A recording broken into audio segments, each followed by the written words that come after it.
Hello everyone, welcome to the channel Ravi study IQ GK. And आज के इस video में मैं कवर करूंगी संपूर्ण 2023 की करंट अफेयर का पार्ट नंबर 20।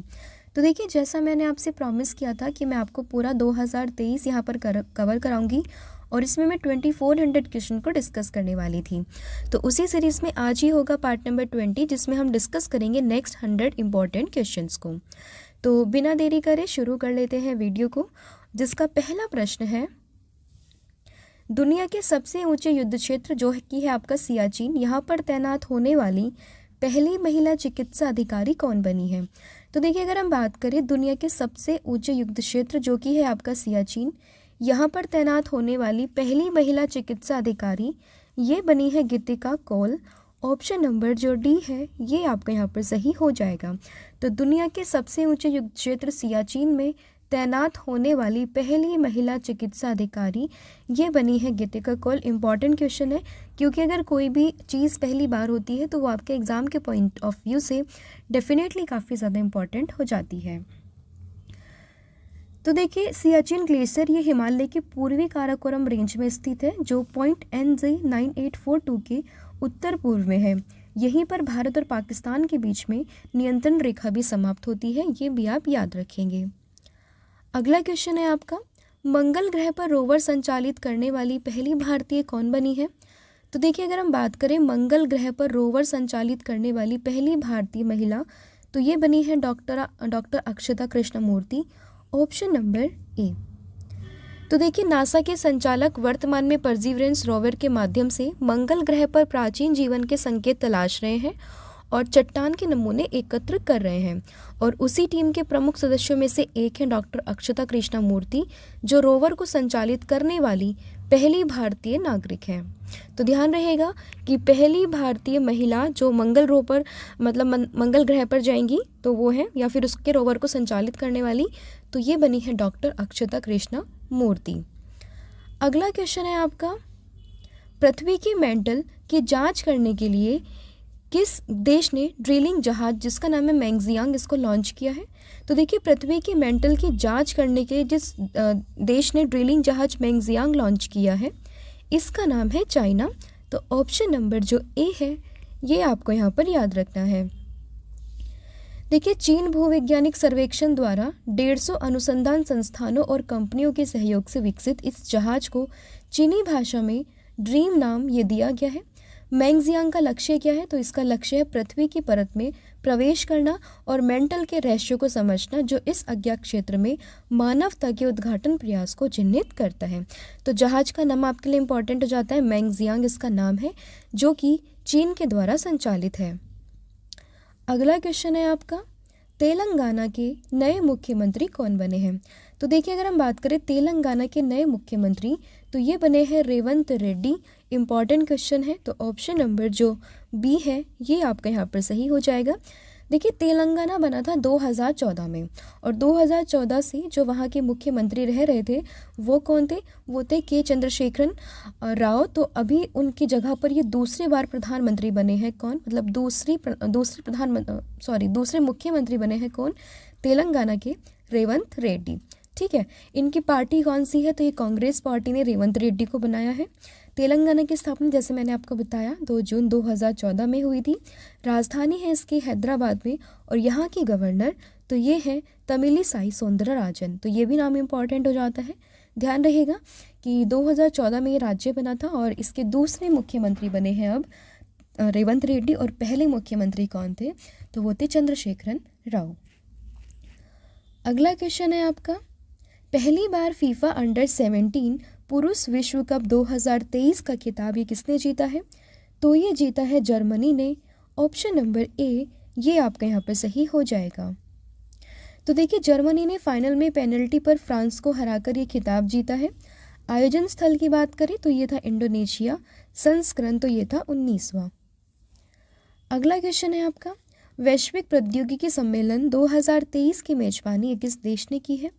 तो देखिए, अगर हम बात करें वैश्विक प्रौद्योगिकी सम्मेलन 2023 की, तो इसकी मेजबानी की है भारत ने। Option number C. तो देखिए, वर्ष 2023 में वैश्विक प्रौद्योगिकी शिखर सम्मेलन का 8वां संस्करण ये नई दिल्ली में हुआ है, और इस सम्मेलन की सह मेजबानी ये विदेश मंत्रालय के नीति नियोजन एवं अनुसंधान प्रभाग और कार्नेगी इंडिया ने की है। थीम है इसकी प्रौद्योगिकी की भू राजनीति यानी कि जियो पॉलिटिक्स ऑफ टेक्नोलॉजी, तो ये आप याद रखेंगे। अगला क्वेश्चन है आपका, राष्ट्रीय प्रदूषण दिवस ये हम कब मनाते हैं? तो देखिए 2023 में जो राष्ट्रीय प्रदूषण दिवस है ये हमने मनाया है कब? दिसंबर 2 को, यानी कि 2 दिसंबर को हम मनाते हैं national pollution day. Option number B आप यहाँ पर याद रखेंगे। अब 2 दिसंबर से आपको कुछ याद आता है तो ये आता है भोपाल ग्रस्त ट्रेजेडी जो काफ़ी भयानक थी, तो उसमें हम लोग इस चीज़ को मनाते हैं, ध्यान रहेगा। नेशनल पोल्यूशन डे बनता है 2 दिसंबर को। अब हर एक डे की ना थीम बहुत इंपॉर्टेंट हो जाती है, तो इसकी थीम थी स्वच्छ और स्वस्थ ग्रह के लिए सतत विकास, यानी कि sustainable development for a clean and healthy planet. अगला क्वेश्चन है, किस राज्य को अमृत वृक्ष आंदोलन के लिए 9 गिनीज वर्ल्ड रिकॉर्ड प्रमाण पत्र प्राप्त हुए हैं? तो देखिए अगर हम बात करें अमृत वृक्ष आंदोलन के लिए 9 गिनीज वर्ल्ड रिकॉर्ड्स, तो ये प्राप्त हुए हैं असम को। ऑप्शन नंबर सी ये आपका यहाँ पर सही हो जाएगा। तो देखिए अमृत वृक्ष आंदोलन को आधिकारिक तौर पर 8 जून 2023 को शुरू किया गया था, जिसका लक्ष्य है 1 करोड़ पौधे लगाकर राज्य में हरित और अधिक टिकाऊ वातावरण को बढ़ावा देना। अगला क्वेश्चन है, संयुक्त राष्ट्र जलवायु परिवर्तन सम्मेलन 2023 यानी कि COP28 में oil and gas decarbonisation charter किस देश ने जारी किया है? तो ये किया है सऊदी अरब ने। ऑप्शन नंबर डी ये आपका यहाँ पर सही हो जाएगा।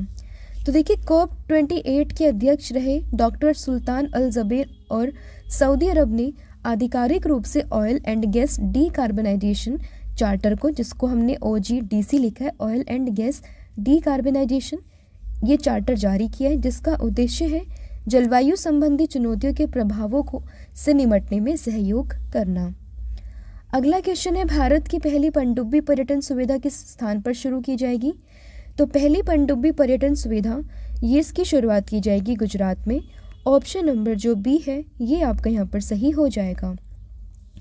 तो देखिए गुजरात द्वारिका में भारत के पहले पनडुब्बी पर्यटन का अनावरण करेगा और इसका उद्देश्य है बेट द्वारिका के आसपास के मंत्रमुग्ध समुद्री जीवन का पता लगाना, जो द्वारिका शहर के तट पर एक पवित्र द्वीप है जो हिंदू धर्म के भीतर पौराणिक महत्व से भरा हुआ है। अगला क्वेश्चन है, विश्व कंप्यूटर साक्षरता दिवस ये हम कब मनाते हैं?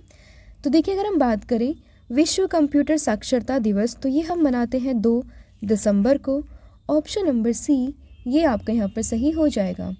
इसका उद्देश्य क्या है? तो इसका उद्देश्य महिलाओं और बच्चों को कंप्यूटर भाषा समझने में कुशल बनाने के लिए तकनीकी मदद को बढ़ावा देना।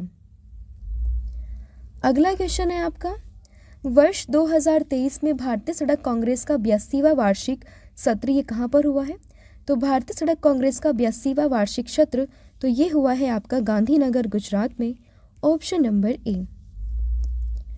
तो देखिए भारतीय सड़क कांग्रेस के दौरान सड़क दुर्घटनाओं को रोकने और सड़क निर्माण की नवीन प्रौद्योगिकी पर चर्चा की गई है और भारतीय सड़क कांग्रेस देश में राजमार्ग इंजीनियरों की सर्वोच्च संस्था है, जिसकी स्थापना हुई थी दिसंबर 1934 में और उद्देश्य है भारत में सड़क विकास करना। अगला क्वेश्चन है आपका, आरबीआई ने किस देश के बैंक के साथ में बॉन्ड क्लियरिंग सेटलमेंट पर समझौता किया है? तो देखिए अगर हम बात करें आरबीआई की यानी कि रिजर्व बैंक ऑफ इंडिया की, तो इसने किस देश के बैंक के साथ में बॉन्ड क्लियरिंग सेंटर पर जो है समझौता किया है? तो ये है आपका bank of England. Option number जो बी है ये आपका यहाँ पर सही हो जाएगा। आरबीआई की बात कर लेते हैं, जिसकी फुल फॉर्म होती है रिजर्व बैंक ऑफ इंडिया। स्थापना हुई थी 1935 में, लेकिन अधिनियम तो ये था 1934 का। वर्तमान में इसके गवर्नर कौन है? तो ये है शक्तिकांत दास, तो ये भी आप ध्यान रखेंगे, शक्तिकांत दास, ठीक है। अगला क्वेश्चन है आपका, इंडिया इंटरनेट गवर्नेंस फोरम 2023, जिसको हमने शॉर्ट में लिखा है IIGF, इसका आयोजन कहाँ हुआ है? तो देखिए अगर हम बात करें इंडिया इंटरनेट गवर्नेंस फोरम की, तो इसका आयोजन ये हुआ है नई दिल्ली में। Option number B. तो देखिए यह फोरम इंटरनेट से संबंधित सार्वजनिक नीति के मुद्दों के बारे में चर्चा करने के लिए विभिन्न हितधारकों की एक मंच के रूप में कार्य करता है। थीम इसकी क्या है? भारत के डिजिटल एजेंडे को समायोजित करते हुए आगे बढ़ना, यानी कि moving forward calibrating Bharat digital agenda. अगला क्वेश्चन है आपका, राष्ट्रीय अपराध रिकॉर्ड ब्यूरो रिपोर्ट्स यानी कि जो एनसीआरबी की रिपोर्ट आती है 2022 के अनुसार किस राज्य में बाल शोषण यानी कि पॉक्सो के सर्वाधिक मामले दर्ज किए गए हैं? तो ये दर्ज किए गए हैं महाराष्ट्र में, ऑप्शन नंबर सी। तो देखिए इस रिपोर्ट के अनुसार बाल शोषण के सबसे ज़्यादा 20,762 मामले ये महाराष्ट्र में दर्ज किए गए हैं, मध्य प्रदेश में है 20,415 और उत्तर प्रदेश में आते हैं 18,682। फिर है फोर्ब्स एशिया हीरोज़ ऑफ फिलैंथ्रॉपी सूची में किन भारतीयों को स्थान मिला है? तो इसमें जो स्थान मिला है वो 3 लोगों को, नंदन नीलेकणी, केपी सिंह और निखिल कामत। तो उपयुक्त सभी यहाँ पर इनका सही आंसर हो जाएगा। फिर है 6वां अंतर्राष्ट्रीय लघु फिल्म महोत्सव 2023, ये कहाँ पर आयोजित हुआ है? तो देखिए अगर हम बात करें 6वां अंतर्राष्ट्रीय लघु फिल्म महोत्सव, तो इसका आयोजन ये हुआ है वाराणसी में, ऑप्शन नंबर ए, ये आपका यहाँ पर सही हो जाएगा। फिर है महापरिनिर्वाण दिवस 2023 यानी कि जो संविधान के जनक कहे जाते हैं बाबा साहेब अम्बेडकर, इनकी 67वीं पुण्यतिथि कब मनाई गई है? तो ये मनाई गई है 6 दिसंबर 2023 को, ऑप्शन नंबर जो डी है ये आपका यहाँ पर सही हो जाएगा। तो देखिए महापरिनिर्वाण दिवस भारतीय संविधान के जनक कहे जाने वाले डॉक्टर भीमराव अंबेडकर की पुण्यतिथि के रूप में मनाया जाता है। फिर है पूर्व मिस्टर यूनिवर्स बॉडी बिल्डर जो कि है शॉन डेविस, इनका निधन हो गया है। ये किस देश से संबंधित है? तो देखिए अगर हम बात करें पूर्व Mister Universe bodybuilder Shawn Davis की, इनका निधन हो गया। इनका संबंध था इंग्लैंड से, ऑप्शन नंबर ए। तो देखिए 1996 में प्रतिष्ठित मिस्टर यूनिवर्स खिताब जीतने वाले शॉन डेविस ने डायनासोर उपनाम से जाना जाता था। अगला क्वेश्चन है आपका, उपराष्ट्रपति जगदीप धनखड़ को किस विश्वविद्यालय के पदेन चांसलर के रूप में नियुक्त किया गया है? तो ये नियुक्त हुए हैं कहाँ से? पौंडीचेरी विश्वविद्यालय के, ऑप्शन नंबर जो ए है ये आपका यहाँ पर सही हो जाएगा। फिर है किस देश ने दुनिया के सबसे बड़े प्रायोगिक परमाणु फ्यूजन रिएक्टर JT60SA का अनावरण किया है? तो ये किया है जापान ने, ऑप्शन नंबर जो डी है ये आपको यहाँ पर याद रखना है। तो देखिए इसे यूरोपीय यूनियन और जापान ने मिलकर बनाया है। JT60SA नामक यह विशाल मशीन टोक्यो के उत्तर में नाका में एक हैंगर में स्थापित की गई है। तो देखिए JT60SA एक 6 मंजिला ऊंचा टोकामक 200 मिलियन यानी कि 20 करोड़ डिग्री सेल्सियस तक गर्म किए गए प्लाज्मा को रखे और नियंत्रित करने के लिए डिज़ाइन किया गया है।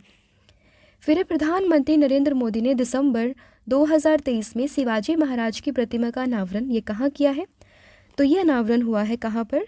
राजकोट किला जो कि महाराष्ट्र में है। तो ऑप्शन नंबर ए ये आपका यहाँ पर सही हो जाएगा। फिर प्रधानमंत्री जी ने भारत के पहले दुर्लभ पृथ्वी स्थायी चुंबक संयंत्र का उद्घाटन कहाँ किया है? तो ये किया है आंध्र प्रदेश जो कि आपका विशाखापत्तनम में किया है, ऑप्शन नंबर जो ए है ये आपका यहाँ पर सही हो जाएगा। अब यहाँ पर स्थायी चुंबक एक शब्द है, तो आप स्थायी चुंबक के बारे में जानेंगे कि स्थायी चुंबक ये क्या होता है। तो स्थायी चुंबक एक प्रकार का चुंबक है जो किसी बाहरी शक्ति स्रोत की आवश्यकता के बिना चुंबकीय क्षेत्र को बना सकता है। इसे स्थायी इसलिए कहा जाता है क्योंकि एक बार चुंबकित होने के बाद में यह लंबे समय तक अपना जो चुंबकत्व है यानी कि जो मैग्नेटिक प्रॉपर्टी है इसको बनाए रखता है। अगला क्वेश्चन है, दिनेश फडणवीस का निधन हो गया, वह कौन थे? तो ये चेहरा काफ़ी फेमस है, आपने बहुत ज़रूर देखा होगा। अगर आप बचपन में CID के शौकीन थे तो उसमें फ्रेडरिक जो थे वो यही थे। तो इन्हीं का निधन हो गया है और ये कौन थे? मशहूर CID में एक्टर। अगला क्वेश्चन है आपका, किस राज्य में हैताई अम्मन उत्सव का आयोजन किया गया है? तो देखिए हैताई अम्मन उत्सव का आयोजन ये हुआ है तमिलनाडु में, ऑप्शन नंबर ए आपका यहाँ पर सही हो जाएगा। देखिए प्रतिवर्ष तमिलनाडु के नीलगिरी जिले में बड़ागा समुदाय के हज़ारों लोग सबसे बड़े त्यौहार जो कि हैताई अम्मन में भाग लेते हैं। इस अवसर पर देवी हताई अम्मा को सम्मान देते हैं और देवी हताई अम्मान के बारे में वहाँ के जो लोग हैं उनका ये मानना है कि हर वर्ष जो है उनकी रक्षा और उपकार करती है ये देवी जो कि है देवी हैताई अम्मन, और इसीलिए वहाँ के लोग यानी कि तमिलनाडु के लोग ये मनाते हैं हैताई अम्मन उत्सव। फिर है ऑक्सफोर्ड डिक्शनरी ने वर्ष 2023 के लिए किस शब्द को वर्ड ऑफ द ईयर घोषित किया है? तो ये वर्ड ऑफ द ईयर घोषित किया है रिज को। ऑप्शन नंबर जो बी है ये आपका यहाँ पर सही हो जाएगा। तो देखिए यह शब्द जनरेशन जेड द्वारा आमतौर पर इस्तेमाल किए जाने वाला एक इंटरनेट स्लैंग है जिसका अर्थ किसी की शैली, आकर्षण या आकर्षण के माध्यम से किसी अन्य व्यक्ति को आकर्षित करने की क्षमता से संबंधित यहाँ पर है। ठीक है, फिर है संयुक्त राष्ट्र जलवायु शिखर सम्मेलन यानी कि COP28 में किस राज्य सरकार की तरफ से चलाए जा रहे जल जीवन हरियाली अभियान को अंतर्राष्ट्रीय मान्यता मिली है? तो ये मिली है किसके द्वारा चलाए गए प्रोग्राम को? तो ये है बिहार का। Option number B.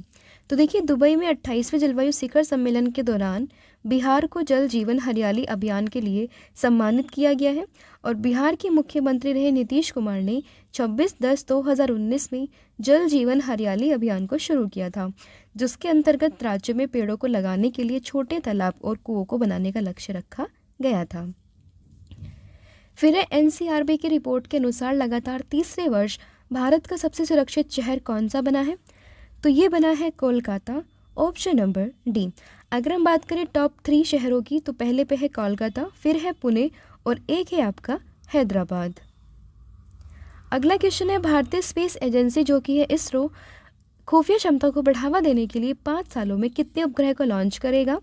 तो ये करेगा टोटल 50 उपग्रह को लॉन्च, यानी कि जो इसरो है भारत की space agency, Indian space research organisation, ये खुफिया क्षमता को बढ़ावा देने के लिए 5 सालों में 50 उपग्रह को लॉन्च करेगा। ऑप्शन नंबर ए ये आपका यहाँ पर सही हो जाएगा। तो देखिए इसरो अगले 5 वर्षों में महत्वपूर्ण स्थानिक खुफिया जानकारी एकत्र करने के लिए 50 उपग्रह लॉन्च करेगा और यह उपग्रह जियो इंटेलिजेंस जुटाने में मदद करेंगे। यहाँ पर नोट करने वाली बात यह है कि इसरो पृथ्वी के अलग अलग कक्षाओं में उपग्रह को स्थापित करेगा और ये सेना की गतिविधियों और हज़ारों किलोमीटर के क्षेत्र में तस्वीरें इकट्ठा करने में सक्षम होने वाला है। फिर है भौगोलिक सूचना प्रणाली एप्लीकेशन ग्राम मानचित्र ये किस मंत्रालय ने लॉन्च किया है? तो देखिए अगर हम बात करें ग्राम मानचित्र तो इसको लॉन्च किया है पंचायती राज मंत्रालय ने। ऑप्शन नंबर बी आपका यहाँ पर सही हो जाएगा। तो देखिए ये एप्लीकेशन ग्राम पंचायतों को भू स्थानिक तकनीक का प्रयोग करके ग्राम पंचायत स्तर पर योजना बनाने में सुविधा और सहायता प्रदान करती है, ये आपको ध्यान रखना है। फिर है उत्तराखंड वैश्विक निवेश शिखर सम्मेलन 2023 का उद्घाटन किसने किया है? तो ये उद्घाटन किया है नरेंद्र मोदी जी ने। Option number C. और ये शिखर सम्मेलन कहाँ हुआ था? तो जो आपने FRI फॉरेस्ट रिसर्च इंस्टीट्यूट इसका नाम सुना होगा जो कि आपका उत्तराखंड के देहरादून में है, वहीं पर इस समिट को आयोजित किया गया था। ध्यान रहेगा किसने किया है ये किया है नरेंद्र मोदी जी ने। ऑप्शन नंबर सी। थीम थी इसकी पीस टू प्रोस्पेरिटी यानी कि शांति से समृद्धि। फिर है भारत का पहला आर्टिफिशियल इंटेलिजेंस AI स्कूल जो कि है शांतिगिरी विद्या भवन, ये कहाँ पर खुला है? तो ये खुला है आपका केरल में कहाँ पर? तिरुवनंतपुरम में। Option number C. तो देखिए इसका उद्घाटन पूर्व राष्ट्रपति रामनाथ कोविंद ने किया था और यह स्कूल AI लर्निंग अमेरिका और लर्निंग इंजन अमेरिका और वैश्विक स्कूल को सहयोग से यहाँ पर शुरू हुआ है। AI स्कूल क्या है? तो भारत के पहले AI स्कूल जो कि मैंने आपको बताया केरल में है, कहाँ पर? तिरुवनंतपुरम में। तो वहाँ पर बच्चों को पढ़ाने में आर्टिफिशियल इंटेलिजेंस की मदद ली जाएगी, ये आप ध्यान रखेंगे। फिर है सऊदी अरब के जद्दा में आयोजित रेड सी इंटरनेशनल फिल्म फेस्टिवल 2023 में किस भारतीय अभिनेता को फिल्मों में उनके योगदान के लिए सम्मानित किया है? तो ये है Ranbir Singh. Option number C. किस बैंक ने SBI पेंशन फंड की 20% हिस्सेदारी का 229.52 करोड़ रुपए में अधिग्रहण किया है? तो ये है आपका Bharatiya state bank. Option number C.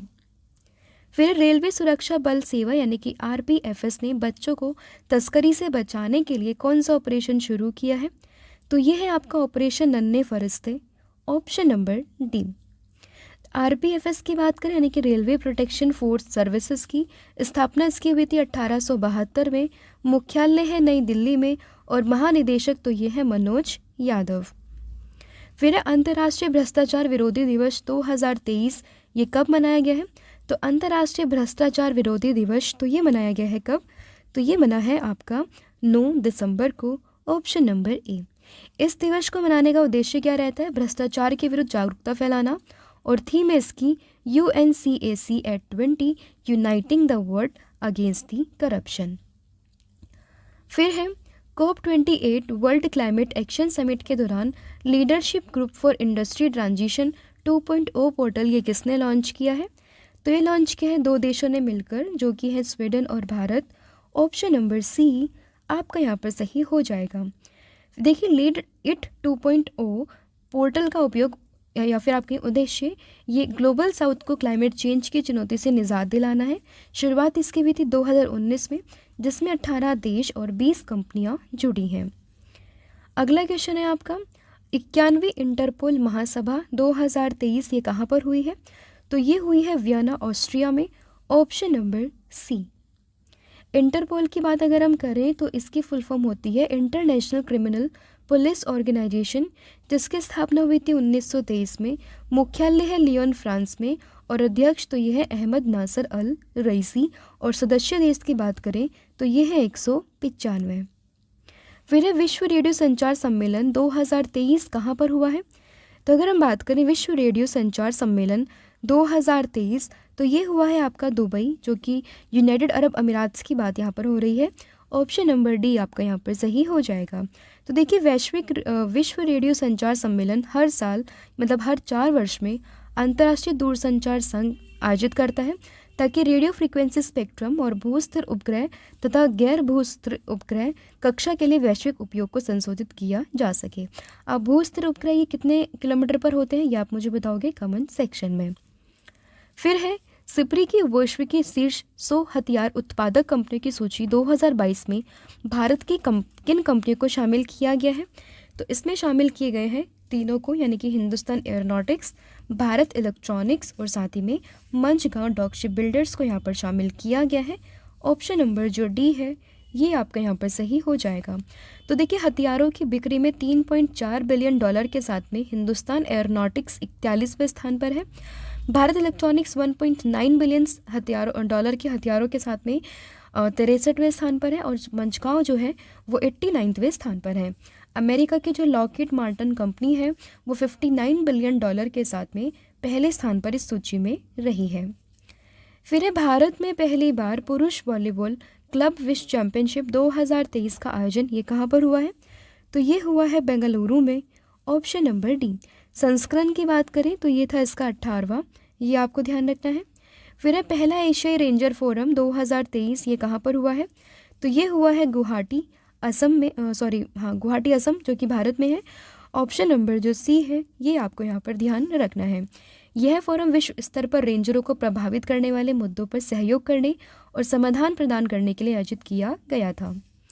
फिर है औपचारिक रूप से अफगानिस्तान में तालिबान सरकार को राजनयिक मान्यता प्रदान करने वाला पहला देश कौन सा बना है? तो ये बना है चाइना। Option number C.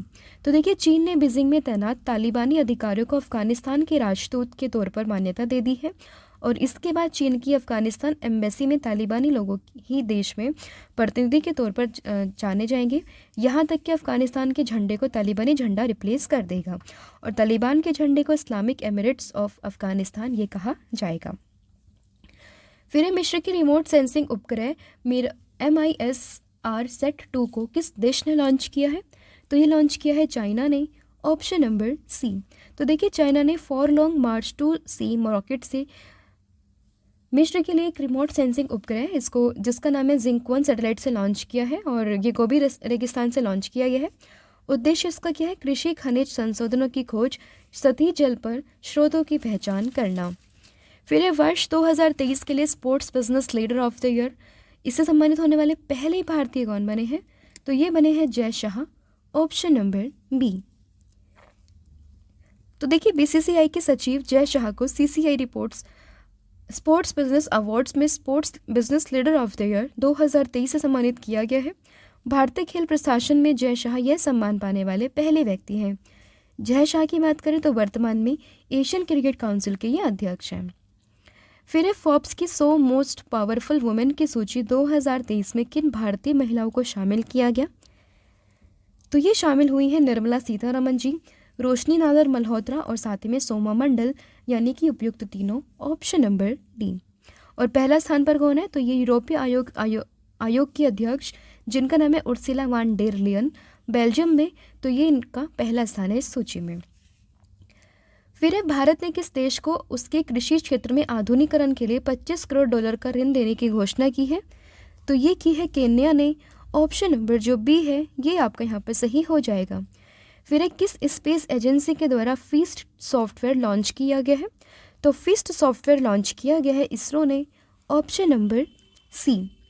तो देखिए भारतीय अंतरिक्ष अनुसंधान संगठन ने फीस्ट सॉफ्टवेयर का निर्माण किया है, जिसका उपयोग है रॉकेट, विमान, उपग्रह, भवन आदि सहित विभिन्न प्रकार की संरचनाओं का परिमित तत्व विश्लेषण करने के लिए किया जाएगा। इसरो की बात कर लेते हैं। मुख्यालय है इसका बेंगलुरु में और स्थापना हुई थी 1969 में, और वर्तमान में जो इसके अध्यक्ष है वो है एस सोमनाथ। और इसरो को अभी क्या मिला था, एक अवार्ड मिला था, लीव एरिक्सन लूनर प्राइज। अगला क्वेश्चन है जलवायु परिवर्तन प्रदर्शन सूचकांक 2024 में भारत किस स्थान पर रहा है? तो भारत का स्थान है इसमें 7वां। Option number A. तो दुबई में आयोजित वैश्विक जलवायु वार्ता COP28 के दौरान जलवायु परिवर्तन प्रदर्शन सूचकांक जारी किया गया, और इस सूची में जो है भारत ये पहले स्थान पर तो नहीं बल्कि किस स्थान पर है, 7वें स्थान पर है। और ये ध्यान रखेंगे पहले स्थान पर कोई भी नहीं है, ठीक है। तो भारत पिछली बार कौन से स्थान पर था, 8वें, और इस बार वो आ चुका है एक स्थान ऊपर, जो कि आपका 7वां स्थान। जारीकर्ता कौन है? German watch, new climate institute और क्लाइमेट एक्शन नेटवर्क इंटरनेशनल। फिर छत्तीसगढ़ के नए मुख्यमंत्री कौन बने हैं? तो छत्तीसगढ़ के नए मुख्यमंत्री ये बने हैं Vishnudeo Sai. Option number D. ये भारतीय जनता पार्टी से या छत्तीसगढ़ के नए मुख्यमंत्री चुना गया है। छत्तीसगढ़ की बात कर लेते हैं। राजधानी है नया रायपुर। स्थापना हुई थी 2000 में 1 नवंबर को। मुख्यमंत्री है विष्णुदेव साय जो कि बीजेपी पार्टी से हैं, और राज्यपाल है विश्वभूषण हरिचंद्र। इसके अलावा देखिए हमारी पीडीएफ है, आप इनको परचेज कर सकते हैं, लिंक आपको डिस्क्रिप्शन में मिलेगा। आप हमारी वेबसाइट को विजिट कीजिएगा, यहाँ पर आपको स्टडी से रिलेटेड काफ़ी इंपॉर्टेंट पीडीएफ जो है वो देखने के लिए मिल जाएंगी। इसमें आपका कंपाइलेशन है लास्ट 12 मंथ का, और इसी के साथ में आपका जो है यहाँ पर आपको मिलेगा पॉलिटी का पूरा कलेक्शन, जिसकी हेल्प से आपका पूरा पॉलिटी और साथ ही में ये करंट अफेयर यहाँ पर कवर हो जाएगा।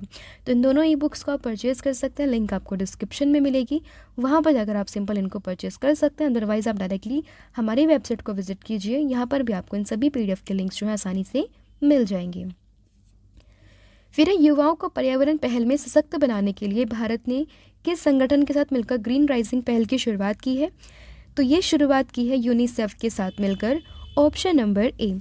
तो ग्रीन राइजिंग पहल यूनिसेफ की जनरेशन अनलिमिटेड और भारत की पर्यावरण, वन और जलवायु परिवर्तन मंत्रालय के बीच में एक सहयोगात्मक प्रयास है, जिसका उद्देश्य युवाओं को जमीनी स्तर पर प्रभावशाली पर्यावरणीय कार्यों में शामिल करना। अगला क्वेश्चन है आपका, संयुक्त राष्ट्र ग्लोबल क्लाइमेट एक्शन अवार्ड्स 2023 किसने जीता है? तो ये अवार्ड जीता है मिशेल जराटे फोलोमिक जो कि मैक्सिको से है, और सेबेस्टियन मवोरा जो कि केन्या से हैं। तो उपयुक्त दोनों यहाँ पर इसका सही आंसर हो जाएगा। पुरस्कार किस लिए मिला है? तो ये मिला है पर्यावरण वकालत के प्रति समर्पण और प्रतिबद्धता के लिए। फिर है भारतीय मूल के किस व्यक्ति को ब्रिटिश ब्रॉडकास्ट कॉरपोरेशन यानी कि BBC का नया अध्यक्ष नियुक्त किया गया है? तो ये नियुक्त किया गया है किसको? समीर शाह को। Option number B. तो देखिए BBC की बात कर लेते हैं, जिसकी स्थापना हुई थी 1922 में और मुख्यालय इसका यूनाइटेड किंगडम में है। अगला क्वेश्चन है आपका, भारतीय मूल की किस महिला उपन्यासकार को सिंगापुर के सर्वोच्च कला पुरस्कार 2023 से सम्मानित किया गया है? तो ये सम्मानित हुई है Meera Chand. Option number C. तो मीरा चंद को ये पुरस्कार कलात्मक उत्कृष्टता और देश की कला और संस्कृति परिदृश्य को समृद्ध बनाने में उनके योगदान के लिए प्रदान किया गया है। फिर है भारत के गाँव का पहला सांस्कृतिक सर्वेक्षण मेरा गाँव मेरी धरोहर किस मंत्रालय ने शुरू किया है? तो ये शुरू किया संस्कृति मंत्रालय ने। Option number D. तो देखिए संस्कृति मंत्रालय ने गांव की विरासत का दस्तावेजीकरण करने के लिए मेरा गांव मेरी धरोहर परियोजना का अनावरण किया है। फिर इंडियन ऑयल के अगले निदेशक के रूप में किसे नियुक्त किया है? तो ये नियुक्त किया गया है रश्मि गोयल को। Option number B. तो देखिए रश्मि गोयल सार्वजनिक क्षेत्र की इंडियन ऑयल कॉरपोरेशन की नई निदेशक होंगी। गोयल जो है रंजन कुमार महापात्रा का स्थान लेंगी, ध्यान रखेंगे। इसके मुख्यालय है नई दिल्ली में और स्थापना की गई थी 1959 में। फिर किस देश की लाकाडोंग हल्दी को GI टैग प्रदान किया गया है? तो ये है मेघालय की। Option number C. फिर किस प्रौद्योगिकी कंपनी ने अपना AI मॉडल जेमिनी ये लॉन्च किया है? तो ये लॉन्च किया है गूगल ने। Option number B. तो देखिए जेमिनी एआई को यूज़र्स और उसकी ज़रूरत के आधार पर 3 वेरिएंट्स में उपलब्ध कराया जाएगा। पहला अल्ट्रा होगा जो हाई कॉम्प्लेक्स टास्क कंप्लीट कर सकेगा। इसके अलावा प्रो और नैनो है जो शुरुआत में ही अंग्रेजी भाषा में उपलब्ध किया जाएगा और 170 से अधिक देशों में इसको यूज किया जा सकेगा। फिर है फोर्ब्स के द्वारा जारी 100 सबसे ताकतवर महिलाओं की लिस्ट में पहले स्थान पर कौन है? तो मैं बता चुकी हूँ उर्सुला वॉन डेर, ये है पहले स्थान पर और ये यूरोपियन आयोग की प्रमुख है। और वहीं अगर हम बात करें भारत में, तो सबसे ताकतवर महिलाओं की सूची में निर्मला सीतारमण जी को जो स्थान मिला है वो मिला है कौन सा? 32वां, ऑप्शन नंबर सी। अगला क्वेश्चन है आपका, किस भारतीय अभिनेत्री को हुंडई इंडिया मोटर्स लिमिटेड ने अपना ब्रांड एम्बेसडर बनाया? तो ये बनी है कौन? दीपिका पादुकोण, ऑप्शन नंबर ए। फिर है ज़ेबा एन एक्सीलेंटल सुपर हीरो नामक जो उपन्यास है, ये पहला उपन्यास है किस अभिनेत्री का है? तो ये है हुमा कुरैशी का, option number B. IBA junior विश्व मुक्केबाजी चैंपियनशिप 2023 में भारत ने कुल कितने पदक जीते हैं? तो ये जीते हैं 17 मेडल, ऑप्शन नंबर डी। तो आईबीए जूनियर विश्व मुक्केबाजी चैंपियनशिप 2023 में भारतीय दल ने 3 स्वर्ण, 9 रजत और 5 कांस्य पदक जीतकर कुल 17 मेडल जो है अपने नाम किए हैं। आयोजन स्थल की बात करें तो ये हुआ था येरेवन, जो कि कहाँ पर है? आर्मेनिया में। अगला क्वेश्चन है आपका, स्वच्छ भारत मिशन गोवर्धन बायोगैस सम्मेलन का आयोजन ये कहाँ पर हुआ है? तो ये हुआ है नई दिल्ली में, ऑप्शन नंबर ए। यह सम्मेलन संयुक्त राष्ट्र औद्योगिक विकास संगठन के सहयोग से आवास और शहरी मामलों के मंत्रालय के द्वारा संयुक्त रूप से हुआ है। उद्देश्य क्या है इसका? संपीड़ित बायोगैस संयंत्र स्थापित करने के लिए एक मजबूत पारिस्थितिकी तंत्र को निर्माण करना। फिर है भारत का पहला बुलेट ट्रेन स्टेशन कहाँ बनकर तैयार हुआ है? तो ये हुआ है आपका अहमदाबाद में, ऑप्शन नंबर ए। इसकी जो स्पीड है ना वो आपको ध्यान रखनी है 350 किलोमीटर प्रति घंटा, और ये किसकी मदद से हुआ है? जापान से। और ये पहली बुलेट ट्रेन है जो कि अहमदाबाद से लेकर मुंबई के बीच में चलेगी। फिर है विश्व के सबसे लोकप्रिय नेताओं की सूची में 76% के अनुमोदन के साथ पर टॉप पर, तो ये रहे हैं हमारे देश के प्रधानमंत्री जो कि नरेंद्र मोदी जी, ऑप्शन नंबर सी। फिर है आरबीआई ने मौद्रिक नीति की बैठक के दौरान unified payments mode transaction limit 1 lakh से बढ़ाकर कितनी कर दी है? तो ये कर दी है 5 लाख रुपए, ऑप्शन नंबर डी। ठीक है। और अगर हम बात करें एनपीसीआई की, तो इसने यूपीआई को लॉन्च किया था साल 2016 में 11 अप्रैल को। फिर है COP28 शिखर सम्मेलन में किस भारतीय प्रौद्योगिकी संस्थान को ग्रीन यूनिवर्सिटी अवार्ड से सम्मानित किया है? तो यह IIT मंडी, ऑप्शन नंबर सी। तो यह अवार्ड संस्थान को पर्यावरण संरक्षण के संबंध में किए जा रहे कामों और प्रयासों के लिए दिया गया है। IIT मंडी की तरफ से ये पुरस्कार दीपक स्वामी को प्रदान किया गया है। फिर है आपका अगला क्वेश्चन, विश्व मानवाधिकार दिवस ये हम कब मनाते हैं? तो विश्व मानवाधिकार दिवस ये हम मनाते हैं 10 दिसंबर को, ऑप्शन नंबर ए। इसकी थीम आपके लिए इंपॉर्टेंट हो जाती है जो कि है freedom, equality and justice for all. फिर वर्ष 2023 में पर्यावरण पर्यटन के लिए किस राज्य ने सेंचुरी एशिया अवार्ड ये जीता है? तो सेंचुरी एशिया अवार्ड ये जीता है किसने? मध्य प्रदेश ने, ऑप्शन नंबर बी। तो मध्य प्रदेश टूरिज्म बोर्ड को top tigers wildlife tourism awards में सर्वश्रेष्ठ सतत वन्यजीव पर्यटन सेवा राज्य, the best sustainable wildlife tourism state के लिए सेंचुरी एशिया अवार्ड से सम्मानित किया गया है। अगला क्वेश्चन है आपका, सामवेदा ऑफ न्यू इंडिया नामक पुस्तक का विमोचन किसने किया है? तो ये पुस्तक का विमोचन किया है रामनाथ कोविंद जो कि पूर्व राष्ट्रपति हैं, ऑप्शन नंबर बी आपका यहाँ पर सही हो जाएगा। फिर नागरिक उड्डयन दिवस ये हम कब मनाते हैं? तो नागरिक उड्डयन दिवस ये हम मनाते हैं 7 दिसंबर को, ऑप्शन नंबर सी। तो देखिए इस दिवस को मनाने का उद्देश्य अंतर्राष्ट्रीय हवाई यात्रा के महत्व को रेखांकित करने और दुनिया के सामाजिक और आर्थिक विकास में विमानन के महत्व के प्रति लोगों को जागरूक करना है। थीम इसकी क्या है? तो थीम है वैश्विक विमानन विकास के लिए उन्नत नवाचार, यानी कि advancing innovation for global aviation development. फिर है अगला क्वेश्चन आपके लिए, रेलवे के सर्वोच्च पुरस्कार अति विशिष्ट रेल सेवा अवार्ड 2023 से किसे सम्मानित किया गया? तो ये सम्मानित किया गया प्रशस्ति श्रीवास्तव को, ऑप्शन नंबर डी। तो प्रशस्ति श्रीवास्तव उत्तर मध्य रेलवे के आगरा मंडल में वाणिज्यिक प्रबंधक के पद पर हैं। प्रशस्ति श्रीवास्तव के पायलट प्रोजेक्ट से मालगाड़ी के संचालन में समय की बचत के साथ ही वैगन से माल लोड करने और उतारने के लिए कन्वेयर बेल्ट पर बेहतरीन कार्य किया गया है, जिसके लिए उत्तर रेलवे ने इनको जो है रेलवे ने इनके कार्य के लिए इनको पुरस्कृत किया गया है। अगला क्वेश्चन है आपका, जूनियर महमूद के नाम से प्रसिद्ध थे, इनका निधन हो गया, वह कौन थे?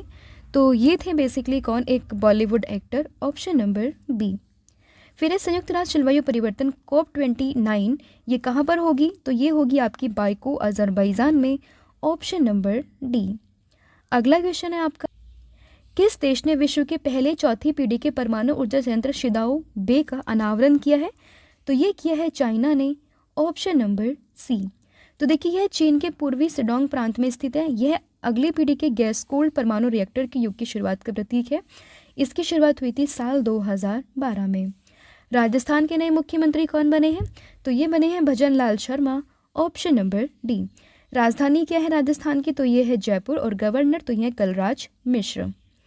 पोलैंड के नए प्रधानमंत्री कौन बने हैं? तो पोलैंड के नए प्रधानमंत्री ये बने हैं डोनाल्ड टस्क, ऑप्शन नंबर ए। पोलैंड की बात करें, यूरोप महाद्वीप में स्थित है, राजधानी है वार्सा, राष्ट्रपति है यहाँ के कौन? आंद्रेस टूडा, और मुद्रा है यहाँ की पॉलिस ज़लोटी। फिर है महिला स्वयं सहायता ग्रुप को सशक्त बनाने के लिए प्रधानमंत्री जी ने किस योजना की शुरुआत की है? तो ये है नमो ड्रोन दीदी योजना, ऑप्शन नंबर ए।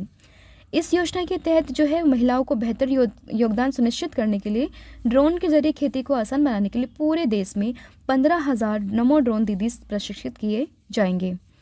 फिर है विनबेक्स का आयोजन किन दो देशों के बीच हुआ है? तो विनबेक्स हुआ है भारत और वियतनाम के बीच में, ऑप्शन नंबर बी। आयोजन स्थल था इसका हनोई में, और संस्करण था इसका चौथा। अगला क्वेश्चन है आपका, किस राज्य सरकार ने ड्रोन मिशन स्थापित करने की मंजूरी दी है? तो यह है महाराष्ट्र सरकार, ऑप्शन नंबर ए। तो महाराष्ट्र सरकार ने ड्रोन मिशन स्थापित करने की मंजूरी दी है, और इस मिशन में सुरक्षा, निगरानी, आपदा के तहत जो है बचाव कार्य, दूर दराज के इलाकों में दवाइयाँ और टीके पहुँचाने, बुनियादी ढांचा परियोजनाओं और यातायात प्रबंधन की निगरानी के लिए किए जाएंगे। नोट करने वाली बात यहाँ पर यह है कि इस मिशन से महाराष्ट्र वैश्विक स्तर पर ड्रोन का प्रमुख केंद्र बन जाएगा। अगला क्वेश्चन है आपका, सियाचिन ग्लेशियर पर महिला मेडिकल ऑफिसर के रूप में पहली महिला किसे तैनात किया है? तो ये है कौन? Fatima Waseem, option number B. फिर वर्ष 2023 में इटली के सर्वोच्च सम्मानों में से एक द ऑर्डर ऑफ मेरिट से किसे सम्मानित किया गया है? तो ये अभिनेता है कौन? Kabir Bedi, option number B.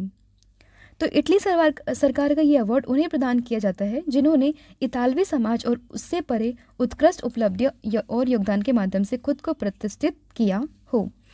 किस देश ने दुनिया की सबसे गहरी अंडरग्राउंड प्रयोगशाला बनाई है? तो ये बनाई है चाइना ने, ऑप्शन नंबर बी। तो यह लैब चीन के सिचुयान प्रांत में बनाई गई है, और इस लैब की गहराई है 1.5 मील, और इससे पहले इटली की ग्रेन सेशो नेशनल लेबोरेटरी दुनिया की सबसे गहरी अंडरग्राउंड लेबोरेटरी थी। और इसका उद्देश्य क्या है? तो इसका उद्देश्य है डार्क मैटर के बारे में स्टडी करने के बारे में बेसिकली लेबोरेटरी को बनाया गया है। कलबुर्गी ओपन टेनिस टूर्नामेंट किस पुरुष ने जीता है? तो ये जीता है किसने? नाम है इनका राम कुमार रामनाथन, ऑप्शन नंबर ए। कहाँ पर हुआ था? तो कलबुर्गी में हुआ था, जो कि आपका कहाँ पर है? कर्नाटक में है। फिर है उत्तर प्रदेश के अयोध्या में महर्षि वाल्मीकि अंतर्राष्ट्रीय हवाई अड्डे का उद्घाटन किसके द्वारा किया गया? तो ये किया नरेंद्र मोदी जी ने, ऑप्शन नंबर ए। वैश्विक स्टार्टअप फंडिंग इंडेक्स 2023 में भारत किस स्थान पर है? तो भारत का स्थान है चौथा, ऑप्शन नंबर सी। वहीं अगर हम बात करें टॉप 3 कंट्रीज, तो ये अमेरिका, ब्रिटेन और चाइना है। जारी करता तो यह ट्रैक्सन।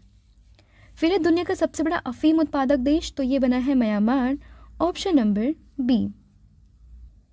तो देखिए दिसंबर 2023 के आंकड़ों के अनुसार अफीम बनाने में तालिबान शासित अफगानिस्तान को पछाड़कर म्यांमार दुनिया का सबसे बड़ा अफीम उत्पादक देश बन गया है। संयुक्त राष्ट्र की रिपोर्ट के अनुसार म्यांमार ने इस साल 1080 मीट्रिक टन अफीम का उत्पादन किया है। फिर राष्ट्रीय ऊर्जा संरक्षण दिवस ये हम कब मनाते हैं? तो संरक्षण दिवस ये हम मनाते हैं 14 दिसंबर को, ऑप्शन नंबर डी। तो यह दिवस बेसिकली लोगों को ग्लोबल वार्मिंग और जलवायु परिवर्तन के बारे में जागरूक करने पर केंद्रित है तथा ऊर्जा संसाधन को बचाने के प्रयासों को बढ़ावा देता है। अगला क्वेश्चन है आपका, किस देश के अरशद शफीक ने क्रिकेट के सभी प्रारूपों से संन्यास लेने की घोषणा की है? तो यह है पाकिस्तान के, ऑप्शन नंबर ए।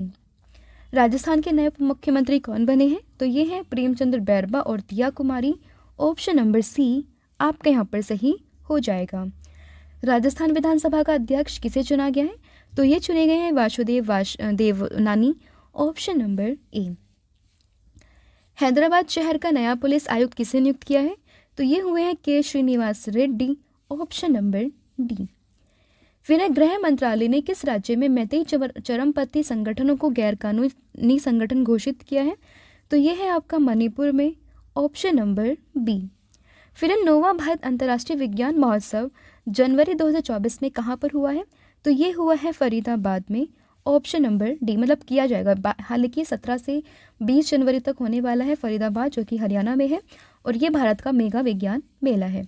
विषय है इसका अमृतकाल में विज्ञान और प्रौद्योगिकी सार्वजनिक लोक समर्पण, यानी कि science and technology public outreach in Amrit Kaal. फिर है, हाल ही में किस देश के कप्तान बाबर आजम ने सभी प्रारूपों की कप्तानी से इस्तीफा दे दिया है? तो ये है पाकिस्तान की, ऑप्शन नंबर जो सी है, ये आपका यहाँ पर सही हो जाएगा। अब इन्होंने तो अपना इस्तीफा दे दिया, उसके बाद जो शाहीन शाह हैं अफरीदी, ये पाकिस्तान में बाबर आजम की कप्तानी छोड़ने के बाद T20 के कप्तान होंगे। वहीं शान मसूद ये टेस्ट कप्तान होने वाले हैं। फिर है आपका अगला क्वेश्चन, किस देश ने दुनिया का सबसे फास्ट इंटरनेट लॉन्च किया है? तो ये है चाइना, ऑप्शन नंबर सी। यह इंटरनेट कनेक्शन 1.2 टेराबाइट प्रति सेकंड स्पीड दे रहा है। साउथ चाइना मॉनिटरिंग पोस्ट की माने तो चीन ने दुनिया का सबसे तेज इंटरनेट लॉन्च किया, जिसके साथ 1.2 टेराबाइट पर सेकंड की स्पीड यहाँ पर दी जा रही है। चाइना की बात कर लेते हैं, राजधानी है बीजिंग, मुद्रा है रेनबिनबी और राष्ट्रपति तो ये सी जिनपिंग। फिर है वर्ल्ड फिलॉसफी डे, ये हम कब मनाते हैं? तो हर साल ये हम मनाते हैं 16 नवंबर को। सॉरी, ये वैसे तो हर साल, देखिए हर साल नवंबर के तीसरे गुरुवार को होता है, और इस बार ये दिन पड़ता है कौन सा तारीख को? 16 नवंबर को। अगला क्वेश्चन है आपका, इसकी थीम आप ध्यान रखेंगे, बहुसांस्कृतिक विश्व में दार्शनिक प्रतिबिंब, यानी कि philosophical reflection in a multicultural world. शक्ति नीति किस क्षेत्र से संबंधित है? तो यह कोयला मंत्रालय, ऑप्शन नंबर ए। फिर है, किस सरकार ने ग्रीन हाइड्रोजन नीति लागू करने की घोषणा की है? तो ये की है उत्तर प्रदेश ने, ऑप्शन नंबर डी। तो देखिए, ग्लोबल वार्मिंग और जलवायु परिवर्तन के खतरों को देखते हुए उत्तर प्रदेश सरकार योगी आदित्यनाथ जी ने स्वच्छ और हरित ऊर्जा उत्पादन स्रोतों को बढ़ावा देने के लिए ग्रीन हाइड्रोजन नीति लागू करने की घोषणा की है, और स्वच्छ ऊर्जा होने के कारण नेट जीरो के लक्ष्य को हासिल किया जा सकेगा। उत्तर प्रदेश की बात कर लेते हैं, राजधानी है लखनऊ, मुख्यमंत्री हैं योगी आदित्यनाथ, राज्यपाल है आनंदीबेन पटेल। अब देखिए, ये हो चुके 100 क्वेश्चन कंप्लीट। अब आता है आपका टेस्ट, जिसका आंसर आप मुझे दोगे कमेंट सेक्शन में। तो पहला है, मंगल ग्रह पर संचालित करने वाली पहली भारतीय कौन बनी है? इसका आंसर आप मुझे बताओगे। और फिर आपका अगला क्वेश्चन आएगा कि किस राज्य में हैताई अम्मन उत्सव का आयोजन किया गया है? इसका भी आंसर आप मुझे कमेंट सेक्शन में दोगे। इसके अलावा PDF ऑलरेडी मैं आपको बता चुकी हूँ, उनको आप परचेज कर सकते हैं, लिंक आपको डिस्क्रिप्शन में मिल जाएगा। आज के लिए इतना ही है। Thank you so much, have a good दिन, wish you all the very best for your exams.